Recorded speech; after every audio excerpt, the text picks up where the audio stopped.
አንድ ጠጪ አባት ሁለት ወንዶች ልጆች ነበሩት። እነዚህ ሁለት ወንዶች ልጆች አደጉ፣ የራሳቸውን ላይፍ መኖር ወይም መከተል ጀመሩ። አንደኛው በፋይናንስ በጣም ውጤታማ ሆነ። መስራት የሚፈልጋቸውን ነገሮች ሁሉ ማድረግ የቻለ በትምህርቱም፣ በስራውም፣ በብዙ ነገሩ በሶሻል ላይፉም እንግዲህ ጥሩ ደረጃ ላይ የደረሰ ሰው ሆነ። በተቃራኒው ደግሞ ሌላኛው ወንድም በጣም ጠጪ፣ በሶሻል ላይፍ የተበላሸበት፣ ከጎረቤትም ከጓደኛም በስራም በትምህርትም በሁሉም ዘርፍ እንግዲህ ያልተስተካከለ ህይወት ኖረው ማለት ነው። እነዚህ ሁለት ልጆች በአንድ ኢቨንት ላይ ተገናኙ።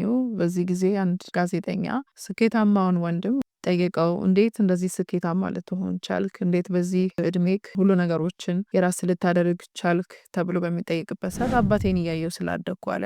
በተመሳሳይ ሁኔታ እንደገና ወደ ሌላኛው ወንድሙን በመሄድ እንዴት እንደዚህ ሁሉ ነገርክ ያልተሳካ ሊሆን ቻለ ሲባል እሱም አባቴን እያየው ስላደግኩ አለ።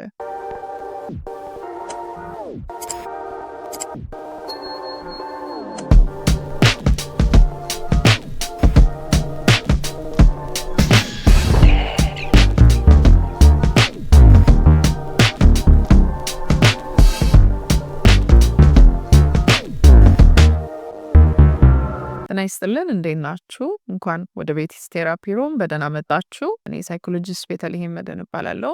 በዚህ ቻናል የተለያዩ ስለ ሰዎች ስነ ልቦና፣ ስለ ሰዎች ስነ አእምሮና ሌሎች ተያያዥ ጉዳዮችን ዲስከስ የምናደርግ ይሆናል። በተጨማሪም አንዳንድ ጊዜ የእናንተን ጥያቄዎች በመቀበል ምላሽ ለመስጠት እሞክራለሁ። ከዛ ባለፈ ከማቀርበው ኮንተንት ጋር ተመሳሳይ ይዘት ያላቸውን አንዳንድ መጽሐፍትንም ሪቪው የምሰራላችሁ ይሆናል። ለዛሬ ይዤላችሁ የመጣሁት አይዲያ የልጅነትን ጠባሳ እንዴት አድርገን ማከም እንችላለን ወይም ደግሞ ቻይልድሁድ ትራውማን እንዴት አድርገን ሂል ማድረግ እንችላለን የሚለውን ነገር ዲስከስ እናደርጋለን ማለት ነው። መጀመሪያ የልጅነት ጠባሳ ምንድን ነው ካልን ያው በልጅነታችን በቤተሰቦቻችን የአስተዳደግ ስታይል ወይም ፓረንቲንግ ስታይል የምንለው ነው። በዚህ አስተዳደግ ምን አይነት ጊዜያቶች ነበሩን፣ የልጅነት ምን አይነት ቆይታ ነበረን፣ ይህም ምን አይነትን ፐርሶናሊቲ እንድንይዝ አድርጎናል። በልጅነታችን ባጋጠሙን ነገሮች ምክንያት በተደረገለን ፓረንቲንግ ስታይል የአእምሮ እርዳታ ወይም የስሜት እገዛ አለማግኘት ምክንያት የደረሱብን ነገሮች ምንድን ናቸው? እነዚህ ነገሮችን ሞር ዲስከስ እናደርጋለን ማለት ነው ዛሬ።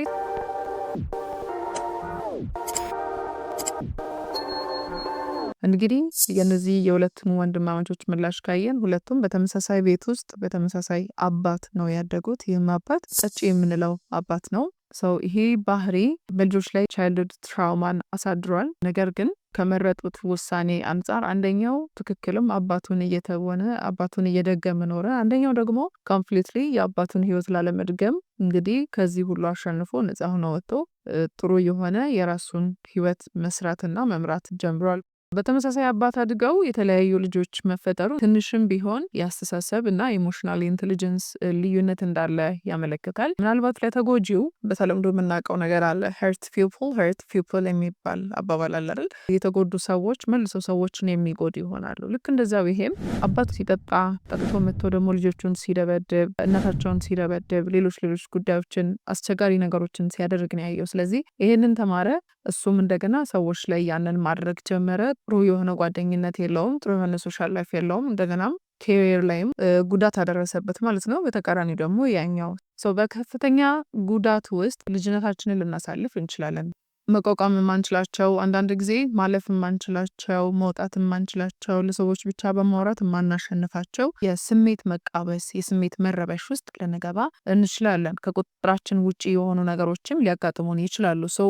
ፋይናንሱ የተበላሸበት ሰው ሊያስተካክል ሁል ጊዜ ጥረት እንደሚያደርግ ሁሉ ወይም ደግሞ አንድ ወደሚፈልገው ስታተስ መድረስ የሚፈልግ ሰው ያንን ነገር ለማስተካከል ሁሌ እንደሚጥር ሰው በልጅነቴ ይሄ አልፎብኛል፣ በልጅነቴ ይሄ ሆኖብኛል፣ ስለዚህ ይህንን ስሜት ማሸነፍ አልችልም፣ ከዚህ ውስጥ መውጣት አልችልም በሚል የስሜት መቃወስ ወይም የራስን ዲሚኒሽ የማድረግ ዝቅተኛ ስሜት ውስጥ ከመኖር ይልቅ የተሻሉ እንግዲህ የመፍትሄ ሀሳቦች አሉ ማለት ነው። እንደዚህ ውስጥ 5 የመፍትሄ ሀሳቦችን አስቀምጥላችኋለሁ ማለት ነው። ይሄም ከልጅነት ጠባሳ እንድናመልጥና በወላጆቻችን አንዳንድ ጊዜ በፓረንቲንግ ስታይል ባጋጠሙን የተለያዩ አቢዩዞች ምክንያት ከሚደርሱብን ጫና ማውጣት እንድንችል ያግዘናል ማለት ነው።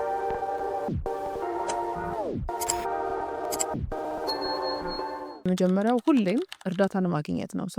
እንዴት ነው? ሳይኮሎጂካል ጉዳቶች ካሉን፣ ኢሞሽናል ፕሮብለሞች ካሉን፣ ለምሳሌ የአስተሳሰብ የባህሪና ስሜት መቃወስ ወይም ደግሞ መረበሽ ካሉ የመጀመሪያው ነገር ያው እርዳታን ማግኘት ነው። ከዛ በመቀጠል ግን ኔጌቲቭ የሆኑ ቶቶችን ወይም ደግሞ አሉታዊ የሆኑ አስተሳሰቦችንና ሀሳቦችን ቻሌንጅ ማድረግ መቻል። ለምሳሌ የሚመጡልንን አሉታዊ ሀሳቦች ሁሉ እውነት አድርጎ መቀበል አለመቻል። አንዳንድ ጊዜ አይታችሁ ከሆነ ሰዎች ለምሳሌ የዋሉትን ውሎ በህልማቸው ሊደግሙ ይችላሉ። ያዩትን ህልም ሁሉ እውነት አድርጎ መቀበል፣ እንደዚህ አይነት ነገሮች ለሰዎች ሊታዩ ይችላሉ። የተሰማቸውን ስሜት ደመነፍሴ ይሄን ነገር ነግሮኛል እያሉ ሊከተሉ ይችላሉ። አንዳንድ ጊዜ ደግሞ የመጣባቸውን ኔጌቲቭ ቶት ወይም ደግሞ አሉታዊ የሆነ ሀሳብ ወደ አእምሯቸው በሚመጣ ሰዓት ቻሌንጅ ማድረግ ያቅታቸዋል። ለምን መጣ? ምንድነው ምክንያቱ? በምን ምክንያት መጣ? ምክንያቱን ካገኘን ውጤቱን ማግኘት እንችላለን። ስለዚህ መለየት መቻል፣ ቻሌንጅ ማድረግ መቻል ከትራውማ ለመውጣት በጣም የሚያግዝ ቴክኒክ ነው። በሶስተኛ ደረጃ ደግሞ በጣም ሰልፍ ኬርን ወይም ደግሞ ለራስ ኬር ማድረግ ራሳችንን መንከባከብን ፕራክቲስ ማድረግ መቻል አለብን ከየትኛውም አይነት ትራውማ ለመውጣት። እንዴት ነው ሰልፍ ኬር ስንል? ለምሳሌ ለምንበላው ነገር በጣም ጥንቃቄ እናደርጋለን። ለምሳሌ ዛሬ በልተን ያሳመመንን ነገር ነገ አንደግመው። ምክንያቱም ሆዳችንን እንዳያመን ሌሎች ነገሮች እንዳይኖሩ ስለምንፈራ። ስለዚህ አእምሯችንንም ልክ ሆዳችንን እንደምንጠብቀው የምንበላውን ነገር ለሆዳችን ጤንነት ወይም ለሚሰማን ስሜት እንደምንጠብቀው ሁሉ ለአእምሯችን ምግብ መጠንቀቅ አለብን። የአእምሮ ምግብ ስንል ምንድን ነው? ለምሳሌ አዘውትረን የምናገኘው ሰው የአእምሮ ምግብ ነው። ሶሻል ሚዲያ ላይ የምንከተላቸው ሰዎች የአእምሮ ምግብ ናቸው። የምናነበው መጽሐፍ የአእምሮ ምግብ ነው። የምናየው ፊልም፣ የምንውልበት ቦታ፣ ይሄ ሁሉ የአእምሮ ምግብ ነው። ስለዚህ ዛሬ በልተን ያልተመችን የታመምንበት ጉዳይ ማለት ልክ እንደዛው አእምሯችን ላይም ዛሬ የምንከተላቸው፣ የምናገኛቸው፣ የምናሳልፋቸው እያንዳንዱ ነገሮች ሁሉ እንግዲህ ልክ ሆዳችን ላይ ህመምን እንደሚፈጥሩ ወይ ጤንነትን ወይ ረብሽን በስሜታችንና በአእምሯችን ውስጥ ይፈጥራሉ ማለት ነው። ስለዚህ ለፊዚካሉ ብቻ ሳይሆን ወይም ለምናየው ለአካላዊ ብቻ ሳይሆን ለስሜታችንና ለአእምሯችንም የምንመገባቸውን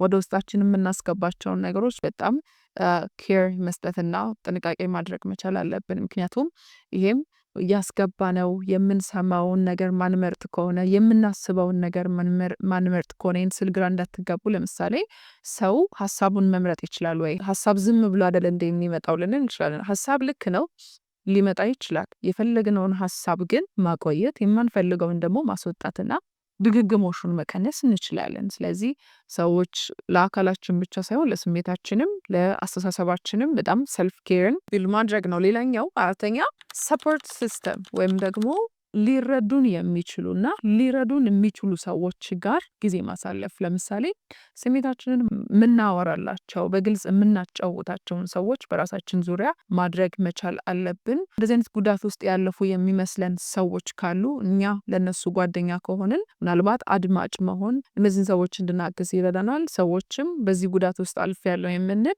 ራሳችንን በጣም ፖዚቲቭ በሆኑ ሰዎች ወይም መረዳት እኛን በሚችሉ ሰዎች ራሳችንን ብንከብ መልካም። የመጨረሻ አምስተኛ እኛ ለሰዎች ጉዳትም ሆነ መዳን ኃላፊነቱን መውሰድ የለብንም። ምን ማለት ነው? አንዳንድ ጊዜ ሁል ቀን የሰዎችን ስሜት ፊክስ እያደረግን የሰዎችን ጉዳት እያከምን ለሰዎች መዳን ጥረት እያደረግን ራሳችንን እናሳልፋለን። አብዛኛውን ጊዜ እነዚህን ሰዎች ካያችሁ ሰዎችን ሁሌ የሚረዱ ሰዎችን ሁሌ የሚረዷቸው የሚያግዟቸው እንደዚህ አይነት ሰዎች ማለት የራሳቸውን ስሜት ያውቁታል። መጎዳት ምን እንደሆነ ስለሚያውቁ ሰዎች እነሱን ሳይረዱ ሲቀር የሚሰማቸው ስሜት አለ ከልጅነታቸው ጀምሮ። በዛ ምክንያት ሰዎችን በማገዝ ውስጥ እድናለው ብለው ነው የሚያስቡት። ነገር ግን ሁሌ ሰዎችን ፊክስ እያደረጉና ሰዎችን እያከሙ የራሳቸውን ጊዜ ይገላሉ፣ የራሳቸውን ጉዳት ያብሳሉ ማለት ነው። ስለዚህ ጉዳትም ሆነ ድነት ስለ ሰዎች ሪስፖንስብል አይደለንም ማለት ነው። ስለዚህ እነዚህን ነገሮችን ማስተዋል መቻል አለብን። ስለዚህ እነዚህ አምስቱ በጣም ዋነኛ የመፍትሄ ጉዳዮች ናቸው ማለት ነው። ስለዚህ በእንደዚህ አይነት ቻይልድሁድ ትራውማዎች